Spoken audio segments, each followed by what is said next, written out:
विराम अवस्था में है तो विराम अवस्था में ही रहेगा। न्यूटन महोदय का कहने का मतलब था कि कोई वस्तु अगर शांति से है तो शांति अवस्था में ही रहेगा। जब तक बाहरी बल उस पर कोई, अगर ये शांति अवस्था में है तो शांति अवस्था में ही रहेगा। जब तक कोई बाहर से कोई बल नहीं लगेगा वो उसी तरीका से पड़ा रहेगा। ठीक है, मान लो गर्मी का छुट्टी हो गया, तुम लोग सब चल गया गांव, ये टेबल यहीं पे ऐसे ही रह गया जैसे है, अब बोतल यहीं पे रह गया। ठीक है, रूम बंद हो गया, सब कुछ चल गया गांव।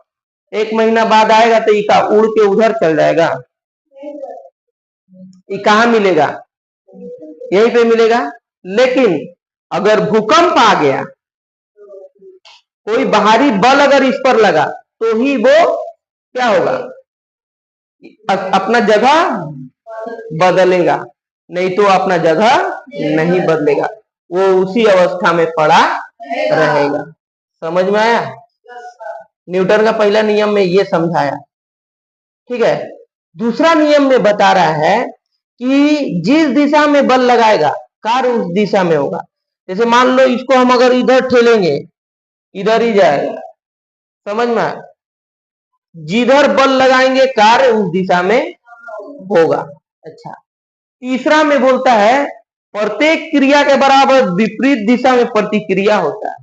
प्रत्येक क्रिया के बराबर विपरीत दिशा में प्रतिक्रिया होता है। मतलब जैसे कि बंदूक से गोली चलाएगा, गोली आगे जाएगा, धक्का तुमको पीछे मारेगा। गोली क्या होगा? आगे जाएगा और धक्का। नाव में अगर चढ़ के नाव से अगर इधर कूदेगा, तुम तो आगे जाएगा लेकिन तुम्हारा पांव से नाव फैला के पीछे चल जाएगा। जाएगा कि नहीं? तो वो तीसरा नियम हुआ आसान भाषा में।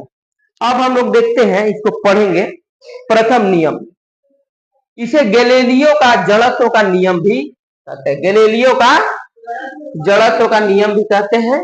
वस्तु का वह गुण जिसके कारण वस्तु अपना स्थान परिवर्तन विरोध जड़त्व करता है।